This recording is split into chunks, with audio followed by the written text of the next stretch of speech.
Hello friends. तो आज हम क्वेश्चन करेंगे प्रश्नावली 14.1 का क्वेश्चन नंबर 5। क्वेश्चन पढ़ते हैं। क्या लिखा लिखा है, किसी फुटकर बाजार में फल विक्रेता पेटियों में रखे आम बेच रहे थे। ठीक है, इन पेटियों में आमों की संख्याएं भिन्न भिन्न थी। ठीक है, मतलब कई सारी पेटियां थी और हर पेटी में आमों की जो संख्या थी वह अलग अलग थी। ठीक है, पेटियों की संख्याओं के अनुसार आमों का बंटन निम्नलिखित था। जैसे जैसे पेटी रखा था वैसे वैसे आम को निम्नलिखित तरीके से बांटा गया था। एक पेटी में रखे आमों की माध्य संख्या ज्ञात कीजिए। ठीक है, बोला कि कई सारी पेटियां थी और हर पेटी में आमों की संख्या अलग अलग थी। समझने की कोशिश करना। मान लो आप 4 भाई हो, किसी के पास 5 रुपया, किसी के पास 10, किसी के पास 15 और किसी के पास 20। तो सबके पास क्या है, पैसा तो है, लेकिन सबके पास अलग अलग पैसा है। वैसे ही यहाँ पे बोला कि कई सारी पेटियां थी, हर पेटियां में आम तो है लेकिन आमों की संख्या अलग अलग है। आगे क्या बोला कि एक पेटी में रखे आम का माध्य निकालो और लिखा है आपने माध्य ज्ञात करने के लिए किस विधि का प्रयोग किया। देखो, कभी भी किसी भी क्वेश्चन में यह लिखकर नहीं देगा कि इस विधि का प्रयोग करो।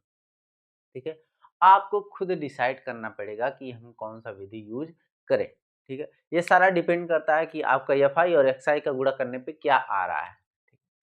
अब देखो, अभी तक आपने जितना भी क्वेश्चन लगाया है इसको वर्ग अंतराल बोलते हैं। जितना भी क्वेश्चन लगाया वहां पे क्या था कि 1 से 10 तक था, फिर 10 से लेके 20 तक ऐसा था। लेकिन इसमें देखो क्या है, इसमें है 50 से 52। तो वास्तव में तो यहाँ से 52 से आगे तक का होना चाहिए ना, लेकिन यहाँ पे क्या किया, 53 से 55 कर दिया, मतलब यहाँ 52 नहीं रखा। ठीक, तो सबसे पहले यह समझते हैं, उसके बाद क्वेश्चन को समझा। क्वेश्चन तो आसान है ना, क्वेश्चन तो बहुत आसान है, हमको उसके कॉन्सेप्ट को समझना है, उसके दिमाग को समझना पड़ेगा।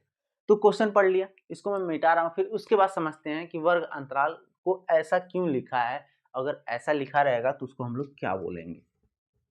ठीक है, समझते हैं।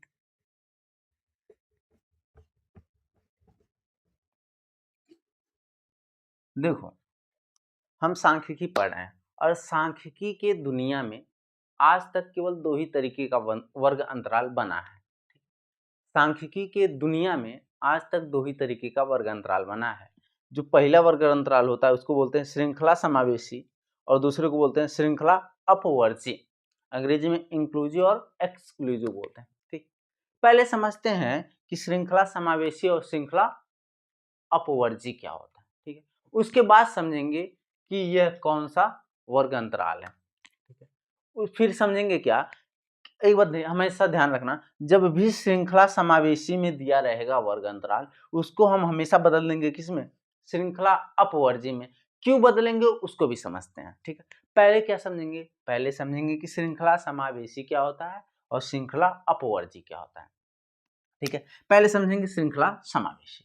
श्रृंखला समावेशी, जब भी आपका वर्ग अंतराल इस तरह दिया हो कि 0 से लेके 10 तक, 10 से लेके 20 तक और 20 से लेके 30 तक और 30 से लेके 40 तक, जब भी ऐसा वर्ग अंतराल दिया रहे तो उसको हम बोलेंगे श्रृंखला अपवर्जीय। क्या बोलेंगे, श्रृंखला अपवर्जीय। ठीक है, यह बात समझ में आ गई। और दूसरा क्या होता है, श्रृंखला समावेशी। श्रृंखला समावेशी क्या होता है उसको समझेंगे, जब भी आपका वर्ग अंतराल ऐसे दिया रहे 0 से लेके 10 तक, 11 से लेके 20 तक, 21 से लेके 30 तक, 31 से लेके 40 तक, जब भी ऐसा दिया रहेगा उसको हम पढ़ेंगे क्या, श्रृंखला समावेशी। ठीक है, दोनों बात समझ में आ गई। इसको क्या बोलेंगे, श्रृंखला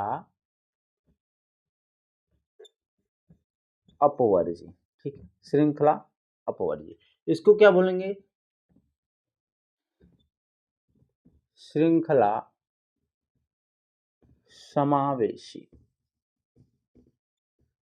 इसको बोलेंगे श्रृंखला समावेशी। ठीक है, बात समझ में। अब मैंने दूसरा बात क्या बोला, अब देखो ये समझ में आ गया ना, श्रृंखला अपवर्जी और श्रृंखला समावेशी किसको बोलते हैं। ठीक है, अब मैंने एक चीज बोला है कि जब भी आपका श्रृंखला समावेशी दिया रहेगा उसको किस में बदलेंगे, श्रृंखला अपवर्जी में बदलेंगे। अब ये देख कर बताओ कि ये किस प्रकार का वर्ग अंतराल है। तो देखो, 50 से 52। अब यहाँ पे 52 नहीं है, यहाँ पे 53 है, 53 से लेके 55 हो गया। मतलब ये क्या हुआ, देखो यहाँ पे वैसा क्या है, ये इस तरीके का हो गया है, मतलब श्रृंखला समावेशी का हो गया वर्ग अंतराल। अब इसको हम क्या बदलेंगे, श्रृंखला अपवर्जी में बदलेंगे। क्यों बदलेंगे इसको भी समझते हैं भाई। यह तो समझ में आ गया ना कि ऐसा रहेगा बदल लेंगे। अब यह भी तो पता होना चाहिए कि आखिर हम बदलेंगे ही क्यों, पता होना चाहिए। ठीक है, पता होना चाहिए। पहली बात तो हम लोग निकाल रहे हैं माध्य, माध्य निकाल रहे हैं। थोड़ा समझना तुम ना, समझो। देखो जब भी वर्ग अंतराल लिया जाता है तो जाहिर सी बात है वर्ग अंतराल में क्या होती हैं, संख्याएं होती हैं। यहाँ पे वर्ग अंतराल है 0 से लेके 10 तक। मैं पूछूं इसमें कितनी संख्याएं आएंगी, आप देखकर बोलोगे कि 0 से 10 तक का है, मतलब 10 संख्याएं आएंगी। अब मैं बोलूं 10 से लेके 20 तक कितनी संख्याएं आएंगी, इसमें भी 10 संख्याएं आएंगी। कैसे निकाला, कैसे निकाला भाई, ऐसे निकालने का तरीका क्या होता है, इस वाले में से इसको माइनस कर दो, आ गई 10।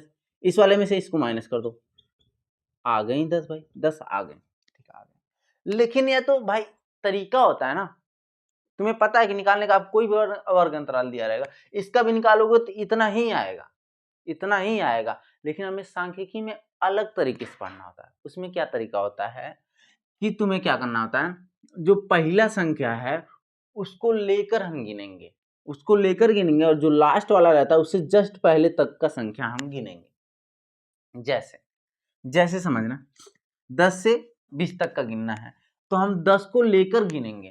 अच्छा मान लो 5 को 4 में अगर जोड़ना रहता है तो आप क्या करते थे, 5 को अगर 4 में जोड़ना रहता है तो आप 5 को छोड़कर उससे आगे से 4 गिनते हो ना, जैसे 5 हुआ, 6 7 8 9 ऐसे गिनते थे। लेकिन यहाँ पे वैसा नहीं है, वहां यहाँ पे क्या है, इस संख्या को लेकर इससे जस्ट पहले तक को आपस में जोड़ना रहता है। जैसे यहाँ देखो 10 है तो 10 को लिखो 10 11 12 13 14 15 16 17 18 और 1 19। अब गिनो टोटल कितनी संख्या हुए, 1 2 3 4 5 6 7 8 9 1 10 ऐसे होती हैं, ऐसे होते हैं वर्ग अंतराल। अब दिमाग में आएगा, ठीक ठीक है आएगा। लेकिन आप बोलोगे ना कि भाई ये 20 कहाँ चला गया, 20 कहाँ चला गया, आएगा दिमाग में। 20 तो अगले वाले वर्ग अंतराल में आ जाएगा ना भाई, यहाँ से अब 20 को आप गिनना शुरू करोगे, 20 से लेके 29 तक गिनोगे। अब बोलोगे 30 कहाँ गया, 30 तो अगले वाले वर्ग अंतराल में आ जाएगा ना। ठीक है, यह होता है क्या, श्रृंखला अपवर्जी। ठीक है, हमेशा श्रृंखला समावेशी को बदलना होता है, श्रृंखला अपवर्जी। श्रृंखला अपवर्जी में कैसे गिना जाता है आपको पता चल गया। अब आप समझो कि श्रृंखला समावेशी में कैसे गिना जाता है और श्रृंखला समावेशी को आखिर श्रृंखला अपवर्जी में क्यों बदला जाता है। यहाँ पे आओ, 0 से लेके 10 तक है, गिनो तो 0 1 2 3 4 5 6 7 8 और 9 तक गिना। ठीक है, गिना कितनी संख्या, 1 2 3 4 5 6 7 8 9 1 10 है। ठीक है साहब, 10 संख्याएं हैं। अगला गिनना तो 11 से क्या है, 20 है, 11 से 20 है। ठीक है, 11 गिनो तो 11 12 13 14 15 16 17 18 और 1 19 हुआ ना, 1 2 3 4 5 6 7 8 9 हुआ। लेकिन देखना इस वाले वर्ग अंतराल में और इस वाले वर्ग अंतराल में हमने 10 को तो गिना ही नहीं ना। क्या हमने 10 को किसी भी वर्ग अंतराल में गिना, नहीं गिना, मतलब 10 तो रह जा रहा है ना, 10 तो रह जा रहा है। इसलिए हम श्रृंखला समावेशी को किसमें बदलते हैं, श्रृंखला अपवर्जी में बदलते हैं। क्या बात समझ में आई, श्रृंखला समावेशी को श्रृंखला अपवर्जी में क्यों बदलते हैं, क्योंकि जब हम इसको गिनना शुरू करते हैं ना तो जो लास्ट वाला रहता है वह इस वाले में नहीं आता, वह छूट जाता है। क्या होता है, वह छूट जाता है। लेकिन दोनों में अंतर सेम रहता है, इसमें भी 10 रहते हैं, इसमें भी 10 रहते हैं, इसमें भी 10 रहते हैं। ठीक है, बात समझ में आ गई क्यों हम श्रृंखला समावेशी को श्रृंखला अपवर्जी में पढ़ते हैं। ठीक है, आज तक तो आपको यही पता था ना कि हमें ऐसा रहेगा तो ऐसा बदल लेंगे, क्यों बदलेंगे वह आज समझ में आ गया। ठीक है, अब क्वेश्चन को लगाते हैं, ठीक है। अब आते हैं अपने क्वेश्चन में आएंगे, ठीक। मैंने यह बता दिया कि श्रृंखला समावेशी को श्रृंखला अपवर्जी में बदलेंगे, ठीक। अब उसको बदलेंगे कैसे, यह भी तो पता होना चाहिए, है ना। बदलना है किसी को तो यह भी तो पता होना चाहिए कि बदलने का तरीका क्या है, उसको भी समझ लेते हैं, ठीक। मान लो यहाँ पे मान लो कि 10 से लेके 20 तक है, ठीक है, और यहाँ 21 से लेके 30 तक है, और यहाँ 31 से लेके 40 तक है। यह कौन सा वर्ग अंतराल है, देख कर बोलोगे हाँ साहब यह श्रृंखला समावेशी है, ठीक है। अब इसको बदलना पड़ेगा किसमें, इसको बदलना पड़ेगा श्रृंखला अपवर्जी में। कैसे बदलेंगे, सिंपल सा मेथड है, क्या सिंपल सा तरीका है, क्या तरीका है, बस देखना है जो यह वाला लिमिट है, जो उच्च सीमा है वह अगले वाले निम्न सीमा से कितना छोटा है, कितना छोटा है, बस यही देखना है। जो उच्च सीमा है वह अगले वाले वर्ग अंतराल के निम्न सीमा से कितना छोटा है, बोलोगे 20 21 एक छोटा है, तो आपको क्या करना है, 1/2 कर देना है, कितना करना है, 1/2 कर देना। अच्छा कितना छोटा है, एक छोटा है, अब एक छोटा रहेगा, अब इसको क्या करना है, 1/2 कर देना है, और इसको जब आप भाग देकर सॉल्व करोगे तो आएगा 0.5, ठीक है। जो भी आएगा वह इस वाले में माइनस करना है, इस वाले में प्लस करना है, समझ में आया। जो भी आएगा उसको इस वाले में प्लस करना है, इस वाले में माइनस कर देना, ठीक है। इसमें माइनस करोगे तो आएगा 9.5, ठीक है, और इस वाले में प्लस करोगे तो आएगा 20.5। अब बोलोगे कि आगे वाले का क्या होगा, आगे वाले का क्या होगा, सेम तरीका है। अब देखना इसका उच्च सीमा उसके अगले वाले के निम्न सीमा से कितना छोटा है, एक छोटा है, फिर वही तरीका एक है 1/2 करो, दो क्यों करा है, क्योंकि दो चीजों में बांटना है, ठीक है। यह भी आ जाएगा 0.5, तो यह क्या होगा, इसमें 0.5 घटा देंगे, इसमें 0.5 जोड़ देंगे, तो आ जाएगा 20.5, और यह हो जाएगा 30.5, ये हो जाएगा। ये होता है तरीका श्रृंखला समावेशी को श्रृंखला अपवर्जी में बदलने का। अब देखो, अब तुम्हें हर एक में निकालने का कोई जरूरत नहीं है, बस पहले का देखो और बस आ गया 0.5, तो क्या करना है, पहले वाले में 0.5 माइनस करो, दूसरे वाले में 0.5 जोड़ दो, फिर इसमें 0.5 माइनस करो, इसमें 0.5 जोड़ दो, फिर इसमें 0.5 माइनस करो, इसमें 0.5 जोड़ दो। सिंपल सा तरीका होता है, ठीक है। अब देखो इससे आगे कुछ नहीं आ सकता, इस वाले प्रश्नावली में 14.1 में इससे आगे अब कुछ भी नहीं आ सकता है, ठीक है। अब देखो, अब आते हैं क्वेश्चन पे। क्वेश्चन क्या है, 50 से लेके 52 तक है, 53 से लेके 55 तक है, और 56 से लेके 58 तक। हमेशा ध्यान रखना बहुत ज्यादा क्वेश्चन में यही रहेगा, यहाँ 50 के 52 53, मतलब एक ही का अंतर रहेगा, और सीधा आपको 0.5 इसमें माइनस कर देना है, 0.5 इसमें जोड़ देना है, ठीक है। जोड़ते हैं तो क्या आएगा, तो क्या आएगा, देखते हैं क्या आएगा। तो इसको मैं डायरेक्ट यहाँ पे लिख दूं, आप जब अपने क्वेश्चन में सॉल्व करना तो इसको मत लिखना, मैंने यहाँ पे लिख दिया ना। अब मैं क्या करूंगा, इसी में क्या करूंगा, लिखने का तरीका क्या है, इसमें 0.5 माइनस करूंगा तो आ जाएगा 49.5, 49.5, और ये आएगा 52.5, ठीक है, ऐसा आ जाएगा। यहाँ पे आ जाएगा 52.5, और यहाँ पे आ जाएगा 55.5। अब देखो यहाँ देखो, यहाँ देखो, अब क्या यह तुम्हें नहीं लग रहा क्या, तुम्हें नहीं लग रहा क्या कि ये श्रृंखला अपवर्जी में बदल गया। कैसे, देखो 49.5 से लेके 52.5 के बीच में है, अगला वाला वर्ग अंतराल देखो 52.5 है, 55.5, क्या वह दिख नहीं रहा है, दिख रहा है।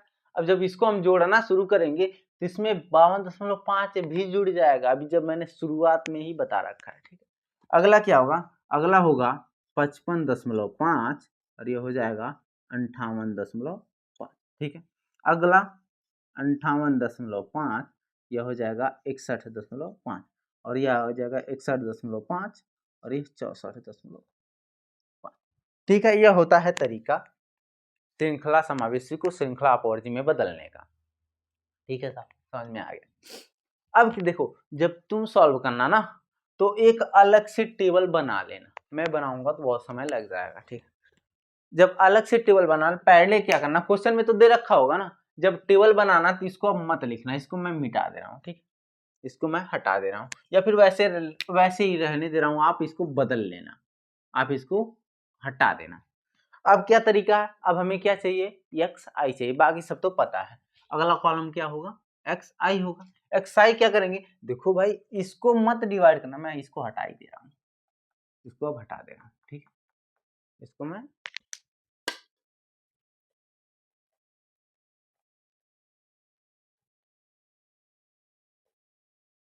ठीक है हटा दे।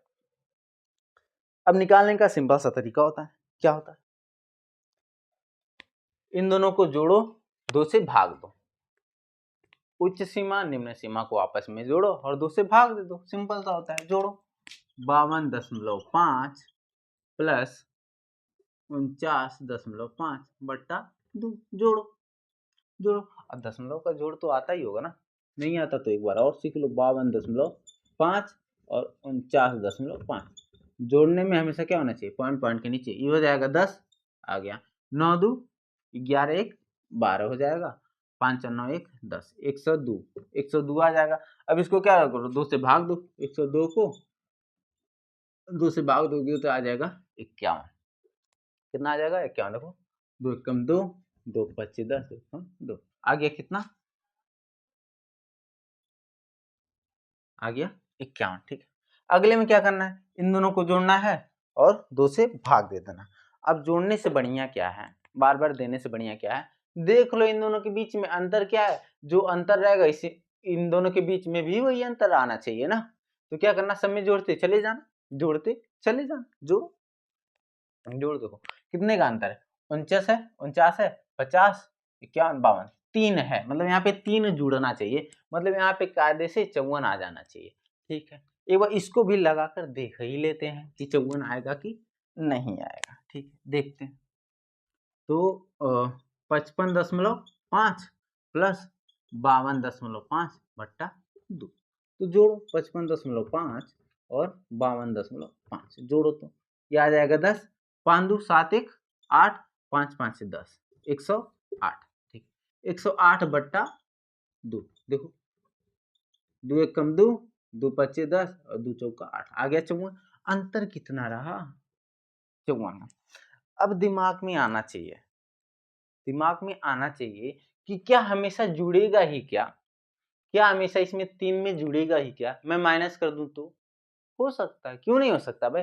यहाँ पे देखो जो वर्ग अंतराल है वह बढ़ रहा है बढ़ रहा है बढ़ रहा है, मतलब यह भी तो बढ़ेगा बढ़ेगा।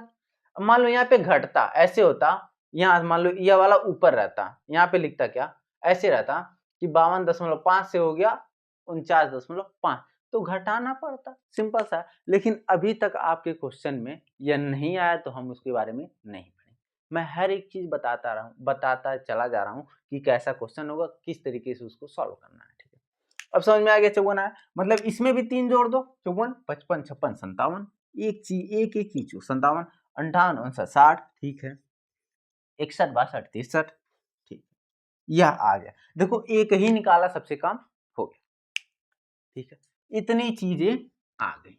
अब मैंने बताया क्वेश्चन में क्या लिखा था कि किस विधि का आप प्रयोग करेंगे, किसी विधि का नाम नहीं लिखा था, और शुरू में ही मैंने बता दिया f और y का जब गुणा करेंगे तब आपको समझ में आएगा कि हम किस विधि का यूज करेंगे। और हमेशा ध्यान रखना, हमेशा पग विचलन विधि या फिर कल्पित माध्य विधि का ही यूज करना। क्यों यूज करना, देखो अगला अगला वाला क्या होना चाहिए, अभी तो अगला होना चाहिए एफ आई, ये चाहिए आपका एफ आई, एफ आई और एक्स आई करोगे, देखो 15 के 51 में 110 का 54 में गुणा करोगे तो बहुत लंबा लंबा आएगा। ठीक है, तो हम कौन सा विधि यूज करेंगे, अब यहाँ से लिखना कल्पित माध्य विधि से, कल्पित माध्य विधि से, ठीक है, ऐसे लिख देना। इसको क्या बोलते हैं, अज्यूम्ड मीन मेथड, ठीक है। क्या होता है फार्मूला, फार्मूला क्या होता है, बराबर याद करने का तरीका मैंने बता दिया है, summation F I D I divided by summation F I, ठीक है। देखो हमारे पास समेशन एफ आई है, इन सबको हम जोड़ देंगे तो हमारा समेशन एफ आई आ जाएगा। अब हमें क्या चाहिए, समेशन एफ आई और डी आई चाहिए, तो मतलब एफ आई और डी आई का गुणा करना चाहिए, लेकिन यहाँ पे कहीं डी आई नहीं है तो हमें डी आई निकालना पड़ेगा। डी आई निकालने का तरीका क्या होता है, डी आई बराबर होता है एक्स आई माइनस ए का होता है जो भी एक्स आई है उसी में से किसी एक संख्या को आप ए मान लो, मान लो मैं इसको ए मान रहा हूँ, ठीक है, इसको हमने क्या माना ए। अब क्या करूंगा, इसमें से इसको माइनस करूंगा, एक्स आई यही है ना, फिर यह है, फिर इसमें से इसको माइनस करूंगा, फिर इसमें से खुद को माइनस करूंगा, फिर इसमें से सबसे माइनस करना आता है, तरीका पता हो, एक्स आई माइनस ए मतलब एक्स वन माइनस ए, एक्स वन क्या है, यह है 51 में से माइनस करना है कितना 57, कितना आएगा -6 आएगा। ऐसे ही x2 माइनस ए, x2 कितना है दूसरा वाला है 54 माइनस 57, यह कितना आएगा -3 आएगा। फिर x3 माइनस ए, x3 क्या है यह है 57 माइनस 57, 57 माइनस 57 ये आ जाएगा 0। अगला है x4 माइनस ए, x4 कितना है 60, 60 माइनस 57 आ जाएगा कितना 3, ठीक है। देखो वर्ग अंतराल सम है ना, तो जहां अगर सेंटर वाले को आप ई मानते हो ना तो ऊपर वाली संख्या और नीचे वाली संख्या सब आपस में बराबर होती हैं, बस उसका ना चिन्ह बदल जाता है, यहाँ माइनस रहता है यहाँ प्लस हो जाता है, यहाँ माइनस रहता है यहाँ प्लस हो जाता है। देखो अब ये वाला क्या आएगा, अगला वाला +6 आ जाएगा, देख लेना x5 माइनस ए कितना है 63 है, -57 करेंगे तो आ जाएगा 6। देखो सब कुछ सेम आता है, मतलब इसको निकाल लो 0 आ गया, ये कितना आएगा -3 आएगा -6, देखो 0 के बाद 3 है तो यहाँ पे 3, ये हो जाएगा 6, ठीक है। अब क्या करेंगे सबका गुणा कर देंगे, यहाँ पे लिखेंगे एफ आई और डी आई, गुणा करो इसका इसमें करो, 15 छक्का 90, ठीक है, 15 छक्का 90 तो -90 आ जाएगा। 110 का गुणा करना है तुम्हें 3 में तो 11 करके दिखा दो, आएगा 330 आएगा, ये मैं करके दिखा दे रहा हूँ। 110 का गुणा करो 3 में 0 3 3, देखो 330 आया, तो यहाँ पे माइनस है तो -330, और इसका गुणा इसमें करोगे तो आएगा क्या 0, इसका गुणा इसमें करो तो आएगा 0। अब इसका गुणा इसमें करना है, गुणा कर लो, 115 का गुणा करना है तुम्हें 3 में तो 3 पचे 15, 1 3 एकम 3 1 4 3 एकम 3 आ गया 345। देखो 3 पचे 15 3 एकम 3 और 1 4 और 3 एकम 3, 345, 345। अगला 25 में 25 का गुणा करना है 6 में, तो 25 का गुणा करना है 6 में तो 6 पच्चे 30, 30 आया 3 बचा, 6 दूना 12 3 15 यानी कि 150, ठीक है। अब हमें क्या चाहिए, summation F I D I और समेशन एफ आई, तो यह है समेशन एफ आई क्या हो जाएगा समेशन एफ आई, इसको आप जोड़कर बताओ, समेशन एफ आई और डी आई को आप जोड़कर बताओ, देखो कितना आता है।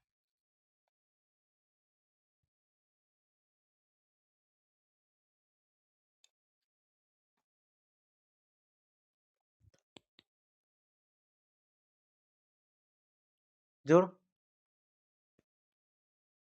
चलो जोड़ा जाए। वैसे मैं मानता हूँ कर लिया होगा आपने लोग, लेकिन मैं भी एक बार जोड़ के बता देता हूँ, ये फार्मूला मैं मिटा रहा हूँ, उसको आप लिखे रहना, ठीक है। जोड़ो, समेशन पहले क्या चाहिए एफ आई चाहिए, जोड़ो कितना आ रहा है 15 प्लस 110 प्लस 135 प्लस 115 प्लस 25, इन सबको आपस में जोड़ो कितना आ रहा है, जोड़ो 5 10 15 और 20, ठीक है 0 आ गया, 2 3 6 7 8, 8 2 10, एक कैरी बचा, ठीक है 1 2 3 और 1 4, 400। आपका क्या आ गया समेशन एफ आई 400, तो बराबर क्या हो जाएगा 400। देख लो सही है कि नहीं, देख लो। अब क्या चाहिए समेशन एफ आई और डी आई चाहिए, समेशन एफ आई और डी आई। इसको जोड़ना है -90 -330। मैं बोल रहा हूँ जोड़ने के लिए, आप कह रहे हो यहाँ पे माइनस का, भाई माइनस का साइन है इसलिए मैंने माइनस के साथ लिखा, +0 क्योंकि माइनस और प्लस का गुणा होगा तो माइनस ही आ जाएगा, +345 +150। अभी सबको जोड़ो आपस में, देखो कितना आता है, सबको आपस में जोड़ घटाना, गुणा भाग, सिर्फ जोड़ घटाना करना है, ठीक। अच्छा इसमें से इसको करो, इसमें से इसको करो, तो देखो इसमें से 345 इसमें, 330 इसमें, तो पहले इसमें से 300 पहले निकाल ही दो, -90। सबको जोड़ घटाने करने का अलग अलग तरीका होता है। तो देखो ये क्या है मैं भी बता रहा हूँ, 330 है और ये कितना है 345 है, ये माइनस है प्लस है, मतलब प्लस माइनस माइनस ही होगा, लेकिन 345 बड़ा है ना, बड़ा है, कितना बड़ा है यार, 15 बड़ा है ना, देख लो 15 बड़ा है तो सीधा क्या लिखो +15 लिख दो, हो गया, तरीका समझ में आ गया, समझ में आ गया। और ये कितना है, सही है ना, 1 2 3, यहाँ पे प्लस का साइन है, प्लस, ठीक है। अब इसको 330 45 और प्लस 150, इसको करो तो कितना आ रहा है, इसको करो तो करो, देखो कितना आ रहा है, सब गुणा भाग सही है ना, सब कुछ चेक करो, ठीक है। तो देखो करते हैं आगे, क्या होगा, माइनस करो तो माइनस करो, ये कितना आएगा 165 आ जाएगा, 165। अब इसमें से इसको माइनस करेंगे तो आपका बच जाएगा 75, ठीक है, 75 आ गया। अब क्या करना है, सिंपल सा इस वाले फार्मूले में रख दो, आ जाएगा आंसर, ठीक है। करते करते क्या आएगा, x बार, ये आपको आपने कितना माना, ये आपने माना 57 को, प्लस या 5 डी आई कितना आया 75 आया, ठीक है 75 आया। और देखो समेशन एफ आई आपका आ गया 400, लिख दिया, भाग दो 25 से, भाग दो तो 25 से भाग दो, देखो 25 से आए 75 और 25 चौका 100, 4 चौका 16, 4 चौका 16, तो आ जाएगा 16, 3/16। मैंने इसको कैसे काटा देखना है, यहाँ पे देखो, यहाँ देखो 75 है और 4 गुणे है, मैंने इसको 100 कर दिया, तो 25 दिया 75 और 4 चौका 25 चौका 100, तो देखो 4 चौका 16 आप यहाँ पे आ गए, यानी कि 3/16, कितना आया 3/16, यह आ गया 57 प्लस 3/16। अब इसको भाग दो, मैं मान रहा हूं कि आप लोग को भाग देना आता है, भाग दोगे तो आया जाएगा 57 प्लस 0.187। कैसे किया, देखो 3/16 करना है ना, तो जब 16 से 3 में तो भाग जाने वाला है, जाने वाला है, तो हम पॉइंट लेंगे तो हो जाएगा 30, यहाँ पे 16 को 3 में भाग देंगे तो जाएगा नहीं, तो पॉइंट लेंगे तो हो जाएगा 30, तो 16 कम 16 आएगा कितना 14 पॉइंट है, यहाँ लेंगे तो 8 तक आ जाएगा, फिर उसके बाद यहाँ पे गुणा करो यहाँ पे, ठीक है, उसके बाद फिर 7 बार जाएगा तो आपका आंसर आ जाएगा, ठीक। उसके बाद जोड़ो आप 57.187, ये आ गया आपका माध्य। इसका मतलब क्या हुआ, इसका मतलब यही हुआ कि हर एक पेटी में 57.187 आम होंगे, ठीक है। लेकिन एक बात आपने गौर किया क्या, एक बात गौर किया कि जब हम केवल प्रत्यक्ष विधि से करते थे तो उस कैलकुलेशन में थोड़ा हमको कठिनाई होती थी, लेकिन इस बार क्या हुआ, इस बार हमने कल्पित माध्य विधि से भी किया, तब भी हमको प्रॉब्लम हुआ। देखो यहाँ पे बड़ी बड़ी संख्याएं आ गई, गुणा भाग करने में हमको बहुत समय लग गया, ठीक है। लेकिन इससे बचने के लिए हम कौन सा विधि अपनाएंगे, इसमें हम पग विचलन विधि से भी क्वेश्चन को सॉल्व कर सकते थे, ठीक है। अब पग विचलन विधि क्या होता है, इसको हम अगले वीडियो में पढ़ेंगे, सेम क्वेश्चन, इसी क्वेश्चन पे हम पग विचलन विधि को भी सॉल्व करेंगे, ठीक है। चलिए मिलते हैं अगले वीडियो में।